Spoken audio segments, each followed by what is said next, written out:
आपका नाम? मेरा नाम जया जायसवाल है।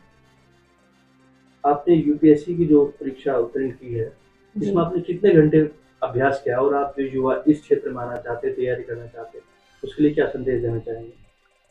मैंने सिविल सेवा की तैयारी करने के लिए वैसे तो जैसे हमें कंसिस्टेंटली पढ़ना चाहिए तो मैं 7-8 घंटे ही पढ़ती थी। लेकिन जैसे-जैसे एग्ज़ाम करीब आता है तो उस टाइम आपके ऊपर प्रेशर ज़्यादा होता है, तो फिर उसके बाद कई बार 10-11 घंटे भी हुए हैं। तो मतलब ये है कि आप इसके लिए कंसिस्टेंटली पढ़िए, रादर दैन कि आप एक दिन 12 घंटे पढ़ रहे हैं, एक दिन 6 घंटे, आप लगातार पढ़िए और रोज़ पढ़िए। उससे क्या है कि आपको 10-12 घंटे या फिर जो 15-16 घंटे पढ़ना होता है, वो नहीं पढ़ना होगा। आपको इस क्षेत्र में आने के लिए प्रेरणा स्रोत आप किसे मानते हैं?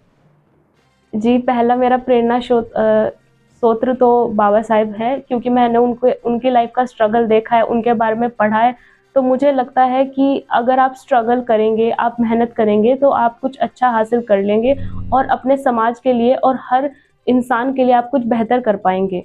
दूसरा, जैसे कि मैं अपने गाँव में आती-जाती हूँ, तो मैंने देखा है कि कैसे जो सरकार की योजनाएँ हैं, वो ग्राउंड लेवल तक एक सिविल सेवा करने वाले जो हमारे ऑफिसर्स हैं उनकी हेल्प से ग्राउंड लेवल तक जाती है। तो मुझे लगता है कि इस चीज़ ने मुझे बहुत प्रेरित किया है कि सरकार जो भी योजनाएँ ला रही है, उन योजनाओं को ग्राउंड लेवल पर पूरा करने के लिए ये जो अधिकारी हैं सिविल सेवा में, ये मुझे बहुत हेल्प करेंगे। आप जिस क्षेत्र में आए हैं, उसमें आपको कुछ चुनौतियों का सामना भी करना पड़ेगा, जी, तो जी। उसको आप कैसे फेस करेंगे?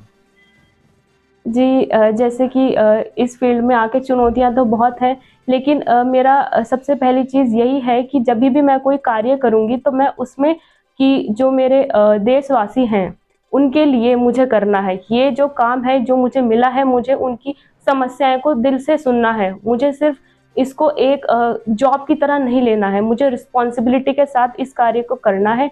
इसी के साथ-साथ मैं पेशेंस बना के हर तरफ से दोनों चीज़ें सुनकर और एक सही फैसला तभी लूँगी। आपके अनुसार एक अच्छे अधिकारी में क्या गुण होने चाहिए? जी, मेरे अकॉर्डिंग तो एक अच्छे अधिकारी में सबसे पहली चीज़ तो उसके अंदर काइंडनेस, दया भाव होना चाहिए कि वो सबको एक बराबर नापे। जब हमारे संविधान हर सिटीज़न्स को इक्वली मानता है, तो ये मेरी भी ड्यूटी होगी कि मैं सबको इक्वली समझूँ और सबको इक्वली समझूँ और उनकी बातों को मानूँ। दूसरी है कि मुझे रूल ऑफ लॉ को फ़ॉलो करना है, क्योंकि हम एक सरकार गवर्नमेंट का पार्ट पढ़ने जा रहे हैं, तो मुझे लगता है कि वहाँ पे जो हमारे रूल्स हैं, रेगुलेशंस हैं, जो लॉ एंड ऑर्डर है उसको फ़ॉलो करना और जो प्रोटोकॉल्स, प्रोसीजर्स हैं उनको फ़ॉलो करवाना, ये भी बहुत ज़रूरी होता है। आप युवाओं के लिए क्या संदेश देना चाहेंगे, जो प्रशासनिक सेवा में आना चाहते हैं और इससे काफ़ी जो युवा इस क्षेत्र में आने के प्रयास भी नहीं कर पाते, वो डरते हैं, भय का जी, माहौल जी, बन जी, जाता है जी। उनके लिए। तो उसके लिए कोई ऐसा संदेश आप युवाओं के लिए देना चाहेंगे? सबसे पहला तो यही है कि यूपीएससी का एग्ज़ाम आप क्रैक कर सकते हैं, ये इम्पॉसिबल तो नहीं है। लेकिन मैं ये कहूँगी कि डिफ़िकल्टीज़ बहुत आएँगी। कई बार आपको लगेगा, हर 2 दिन बाद आपको लगेगा कि बस अब नहीं हो रहा है, अब नहीं हो रहा है, छोड़ देते हैं। लेकिन आपको छोड़ना नहीं है। कई बार आपको असफलता मिलेगी, आपको बिल्कुल लास्ट में जाके वापस आके प्रयास करना पड़ेगा, लेकिन आपको बस कंसिस्टेंटली प्रयास करना है। ये मान के कि मैं कर लूँगा या मैं कर लूँगी और आप डेफ़िनेटली कर लेंगे। तो आपके अंदर पहले खुद में विश्वास होना चाहिए। इसके साथ-साथ मैं कहूँगी कि यूपीएससी का मतलब सिर्फ़ पढ़ाई-लिखाई नहीं है, इसका मतलब आपको अपनी पर्सनैलिटी पे फ़ोकस करना है। इम्पोर्टेंट है अपनी फ़िज़िकल और मेंटल हेल्थ पर भी ध्यान दें, क्योंकि ये एग्ज़ाम सिर्फ़ आपकी पढ़ाई-लिखाई से रिलेटेड नहीं है।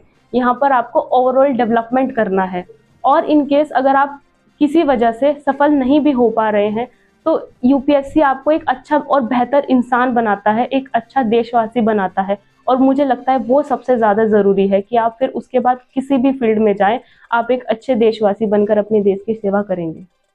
आप इसके लिए या ये सफलता के लिए किसे अधिक श्रेय देना चाहेंगे आप? माता-पिता, गुरुजन या XYZ किसी को देना चाहेंगे? जी, इसके लिए तो मैं सबसे ज़्यादा श्रेय अपने माता-पिता, अपने भाई को देना चाहूँगी। उसके अलावा जो भी मेरे एक्सटेंडेड फैमिली है, उन सब ने भी मुझे बहुत सपोर्ट किया है।